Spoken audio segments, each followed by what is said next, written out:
Assalamualaikum warahmatullahi wabarakatuh. Selamat pagi. Salam berbahagia selalu bagi anak-anak sekalian yang ada di rumah. Semoga sudah bangun hari ini dan tentunya bisa mengikuti pembelajaran pada pagi hari ini. Dan tidak lupa anak-anakku semuanya yang ada di rumah bahwa kondisi di sekolah tidak memungkinkan kita untuk bertatap muka sampai dengan saat ini.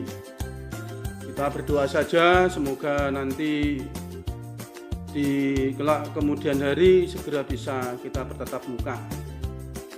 Dan tentunya jangan lupa anak-anak untuk 3M, pakai masker, jaga jarak ya. Tentunya harus betul-betul diperhatikan. Jangan dianggap remeh COVID ini, karena pandemi ini sudah mendunia, bukan hanya di Indonesia saja. Hari ini kita akan membahas bab 3, yaitu tentang ketergantungan antar ruang dan pengaruhnya terhadap kesejahteraan masyarakat. Ayo buka buku paketnya, yang sudah terima, yang belum kita simak aja dulu. Nanti kita lihat simpulannya, bisa kalian catat. Dan jangan lupa nanti setelah penayangan video ini akan diikuti dengan tentunya tugas-tugas untuk kelas 9. Dan ingat, kelas 9 waktunya nanti tidak full sampai dengan bulan Juni. Untuk itu perlu diperhatikan. Nanti segera tugas-tugas diselesaikan dan dikirim. Sekali lagi dikirim, bukan datang ke sekolahan. Saya tidak menginginkan datang ke sekolahan, dikirim. Kalau HP-nya tidak maksimal atau mungkin speknya tidak memenuhi syarat, ya pinjam temennya, enggak apa-apa. Kalau misalnya terpaksa kerja kelompok, ya jangan banyak-banyak, 2 anak saja cukup, maksimal 3. Tapi kalau bisa jangan kerja kelompok. Nah, sekarang kita perhatikan bab 3. Apa yang kita harus tahu? Kita lihat pada tujuan pembelajarannya. Jadi setelah mempelajari materi, maka kalian diharap bisa 1. Ngerti apa itu perdagangan internasional. 2. Faktor-faktor yang mempengaruhi perdagangan internasional. 3. Manfaatnya apa perdagangan internasional itu. 5. Apa hambatannya perdagangan internasional itu. Kemudian berikutnya ini mulai pada menjurus pada ekonomi kreatif. Apa pengertian ekonomi kreatif itu? Subsektornya apa ekonomi kreatif itu? Berikutnya menganalisa hubungan ekonomi kreatif dan industri kreatif. Yang berikutnya adalah keunggulan di bidang ekonomi. Kemudian contoh-contohnya, bidang ekonomi apa saja, meliputi apa saja. Yang berikutnya kita menggalang terhadap hubungan dengan negara lain, yaitu perdagangan bebas ASEAN, dan menganalisa hubungan perdagangan internasional dengan migrasi penduduk, transportasi, dan lembaga-lembaga sosial ekonomi. Ini cukup banyak, maka tolong betul-betul diperhatikan karena saya hanya menyampaikan pada intinya kesimpulannya saja. Untuk analisa lebih jauh nanti bisa kalian tanyakan lewat WA secara japri, nomor saya sendiri ya, tentunya sudah kalian kenal. Kita lihat berikutnya, peta konsepnya. Ini penting sekali. Peta konsep itu untuk mempermudahkan kalian belajar. Sekarang perdagangan internasional. Apa itu perdagangan internasional? Maka di situ akan nanti kenal kita ekspor dan impor. Perdagangan internasional adalah merupakan proses pertukaran barang dan jasa antar 2 negara atau lebih untuk mendapatkan keuntungan atau laba. Jadi bisa 2 negara, bisa lebih. Tapi kalau dalam satu negara itu bukan internasional tapi nasional. Maka meliputi ekspor dan impor. Ekspor itu kita mengirimkan barang, kalau impor kita mendatangkan barang. Kita lihat sekarang perdagangan nasional dengan perdagangan internasional yang dalam negeri. Kalau yang dalam negeri kegiatan dilakukan dalam wilayah satu negara. Kalau itu antar negara dan seterusnya, bisa kalian lihat sendiri nanti perbedaannya antara nasional dan internasional. Faktor yang mendorong terjadinya perdagangan internasional apa saja? Tentunya kita ingat bahwa tidak semua negara menghasilkan barang yang sama, punya sumber daya alam yang sama, maka mereka bisa bertukar. Berikutnya tingkat kualitas SDM, sumber daya manusianya. Di negara-negara Eropa, Amerika memang SDM kita akui tinggi sehingga industrinya berkembang pesat dengan teknologi-teknologi yang mutakhir. Sedangkan negara-negara di kawasan Afrika dan sebagian di Asia masih kita ketinggalan ini sumber daya manusianya, maka perlu bertukar hasil-hasil produk yang ada. Kemudian perbedaan iptek jelas, perbedaan budaya suatu bangsa. Apakah kita mempelajari dan menyenangi budaya Korea itu tidak termasuk ekspor dan impor? Jawabnya bisa ya, bisa tidak. Dikatakan tidak karena tidak ada diambil keuntungan dari itu apa? Tidak ada. Bisa ya karena kita mau tidak mau juga mengadopsi daripada budaya-budaya Korea, misalkan anak-anak muda seperti drakor dan sebagainya. Akhirnya menjurus ke gaya berpakaian dan seterusnya. Kemudian perbedaan lain, misalkan harga barang, perbedaan upah, biaya produksi, dan perbedaan selera. Ini juga menyebabkan akhirnya kita harus mau tidak mau berhubungan dengan negara lain. Seperti soal makanan, anak-anak tren sekarang menyenangi masakan-masakan Korea, Jepang ini. Sedangkan sana juga sebaliknya menyenangi masakan-masakan dari Indonesia. Yang perlu diperhatikan di dalam perdagangan internasional, maka kita harus mengarahkan pada industri ekonomi kreatif. Karena dari kreativitas kita itu kita harapkan nantinya bisa berkembang perdagangan itu dan tentunya bisa menghasilkan keuntungan yang besar dari perdagangan itu. Kalau kita lihat bahwa ekonomi kreatif itu adalah konsep berlandaskan sumber aset kreatif yang diharapkan mampu meningkatkan pertumbuhan potensi ekonomi ini tadi yang saya katakan. Maka pemerintah mengidentifikasikan lingkup industri kreatif mencakup 14 subsektor. Apa saja itu? Periklanan, arsitektur, pasar seni, kerajinan, desain, fashion mode, film video, fotografi, permainan interaktif, musik, seni pertunjukan, kemudian penerbitan, percetakan, layanan komputer, radio, TV, dan riset pengembangan. Ini adalah hal-hal yang nantinya menjadi sasaran daripada industri kreatif. Kalian bisa lewat apa saja yang dari 14 subsektor ini. Apakah harus kalian menunggu sampai dewasa? Tidak perlu. Jadi anak-anak pun bisa mengembangkan ekonomi kreatif. Misalkan aja yang paling sederhana yang kita lihat sekarang adalah bagaimana menjual produk makanan dalam bentuk yang menarik untuk dikonsumsi. Misalkan untuk anak-anak usia kecil, misalkan TK dan sebagainya. Ini kan kalian misalkan memproduksi yang menarik kan bisa, sehingga mereka bisa menyenangi. Mainan anak-anak pun juga bisa ke arah situ. Pengembangan pusat-pusat keunggulan ekonomi untuk kesejahteraan masyarakat. Pusat-pusat keunggulan ekonomi, contoh ini PT Freeport Indonesia sudah tidak disangsikan lagi karena ini sejak zaman penjajahan sudah. Kita akan tinggal melanjutkan, mengambil alih apa yang sudah dikembangkan oleh penjajah Belanda di Indonesia. Jadi di situ ada tambang tembaga, emas dan perak terbesar di dunia ini. Kemudian tambang minyak negara,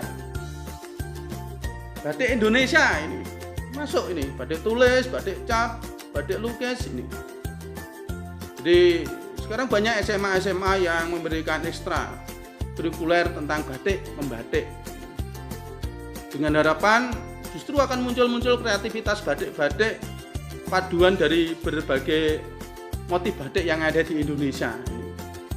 Misalkan kalian bisa menciptakan sendiri motif batik untuk Kudus sudah ada, tapi untuk desa kalian, kita ambil saja contoh misalkan desa Jepang, nanti motifnya apa?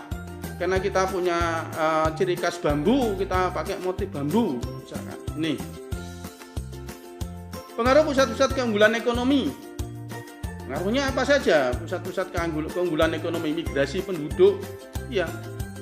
Akhirnya penduduk pindah, contohnya aja banyak orang-orang daerah yang pindah ke Jakarta. Transportasi semakin banyak jenisnya dan semakin cepat karena memang bertujuan untuk pemenuhan kebutuhan ekonomi, jalan-jalan dan seterusnya. Jalan itu memenuhi sehingga sampai ke pelosok. Pengangkutan barang-barang atau hasil bumi cepat sampai tujuannya. Lembaga sosial ekonomi mulai tumbuh, bank-bank perkreditan untuk membantu usaha kreatif misalkan di daerah-daerah terpencil. Pendidikan, sekarang SMK menjadi tumpuan karena SMK itulah menanti muncul kreativitas yang ada. Kudus sudah memberikan contoh yang bagus sekali untuk daerah-daerah di seluruh Indonesia, bahkan menjadi percontohan. Industri perfilman, animasi, ya, kemudian kecantikan sudah tidak disangsikan lagi. Kita sudah go internasional, bahkan mode fashion ini sudah go internasional. Pameran di Korea, Taiwan, Hong Kong dan seterusnya. Pekerjaan, Kudus sudah juga menjadi contoh ini. Berbagai macam industri pekerjaan yang bisa menampung kalian kerja, terutama ini bagi perempuan atau wanita ini yang di Kudus banyak sekali menyerap, sehingga kita tidak usah pergi jauh-jauh untuk wanita. Cukup di Kudus sudah banyak industri yang bisa menampung itu. Tapi ada juga yang karena pekerjaan mereka akhirnya pergi ke Jakarta, ke kota-kota industri. Kalau kita menjadi tujuan, karena banyak juga orang-orang daerah lain yang datang ke Kudus untuk mencari pekerjaan, karena peluang pekerjaan di Kudus lebih besar dibandingkan daerah lain. Akhirnya memunculkan pasar bebas. Jadi pasar bebas itu apa? Kebijakan perdagangan bebas umumnya mempromosikan hal-hal sebagai berikut. 1. Perdagangan barang tanpa pajak termasuk tarif dan hambatan perdagangan lainnya. Jadi pajak dihapuskan, tarif diturunkan, tujuannya barang-barang tadi bisa memasarkan, masuk ke negara lain. Dari negara kita ke negara lain atau sebaliknya ini, sama-sama penghapusan terhadap pajak atau tarif pajak masuk atau biaya masuk. Perdagangan jasa tanpa pajak, hambatan perdagangan lainnya, proteksi terhadap barang dihilangkan. Kemudian akses ke pasar, tidak usah diatur, sudah bisa keluar masuk dengan sendirinya tanpa hambatan-hambatan prosedur-prosedur undang-undang, peraturan dan sebagainya. Ini yang biasanya menghambat. Akses informasi pasar, kita bisa melihat di akses internet tentang harga-harga barang kebutuhan pokok, sehingga kita sudah tahu patokan harga kebutuhan, harga hari ini berapa tertinggi, sehingga kalian dalam tawar-menawar itu bisa mencari harga tengahnya. Kemudian perdagangan jasa tanpa pajak dan hambatan perdagangan lainnya. Kemudian yang tidak kalah pentingnya dari perdagangan internasional itu, mau tidak mau, terutama dengan tetangga kita, yaitu ASEAN. Jadi ASEAN ini penting sekali, karena mau tidak mau kita harus berhubungan dengan tetangga kita tidak usah jauh-jauh. Jadi kalau ada apa-apa, tentunya yang kita ingat adalah tetangga kita. Maka kalau kita paling sederhana aja lah, ada rukun tetangga, RT, kemudian ada RW, rukun warga, itu kalau di kampung ibaratnya begitulah. Perdagangan juga demikian.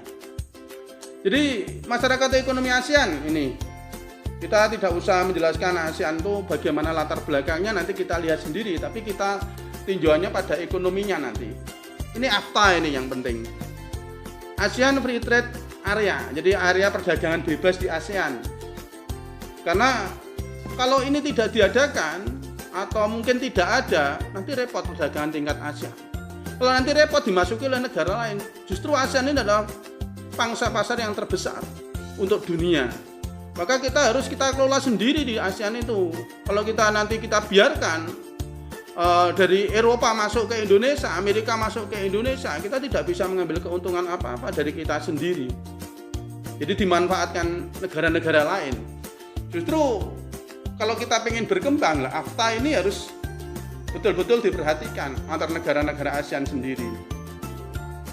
Tujuannya jelas, menjadikan kawasan ASEAN sebagai tempat produksi yang kompetitif, maksudnya bisa bersaing antar produk ASEAN sendiri, memiliki daya saing secara global, pasar global, kemudian menarik lebih banyak foreign direct investment, jadi penanaman modal. Jadi kita tidak usah cari pemodal dari negara-negara jauh, tapi dari negara tetangga kita, Singapura lah katakanlah, suruh menanamkan modal di Indonesia. Jadi komitmen yang baik di antara negara-negara ASEAN ini akan menumbuhkan negara-negara ASEAN sendiri sebagai nanti negara-negara yang terpandang di dunia di bidang ekonomi. Kemudian yang ketiga, meningkatkan perdagangan antar negara-negara anggota ASEAN. Intra-ASEAN trade. Kemudian juga kita tidak lupa, akhirnya kita juga mengintervensi ke negara lain dalam artian perdagangan, bukan senjata dan sebagainya atau perang. Intervensi ekonomi ke dalam ASEAN Pacific Economic Cooperation (APEC) ini. Jadi sudah wilayah Asia Pasifik menyangkut nanti Amerika Serikat. Mau tidak mau Amerika Serikat kita akui sebagai negara yang besar, juga pangsa pasar yang terbesar. Tentunya tidak bisa kita tinggalkan begitu saja. Negara-negara Pasifik yang kecil-kecil pun juga pasaran yang bagus untuk industri-industri di ASEAN.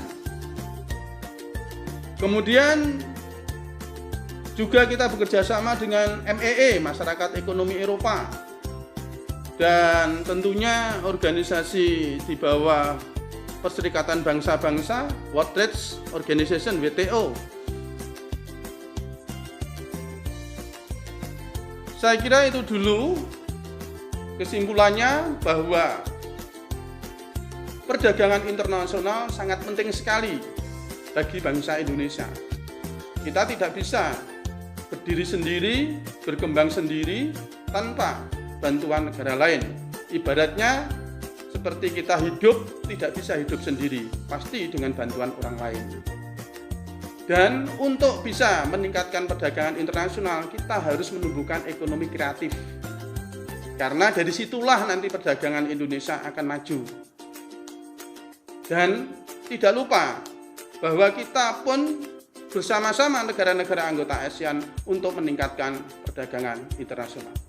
Saya kira itu dulu. Wassalamualaikum warahmatullahi wabarakatuh.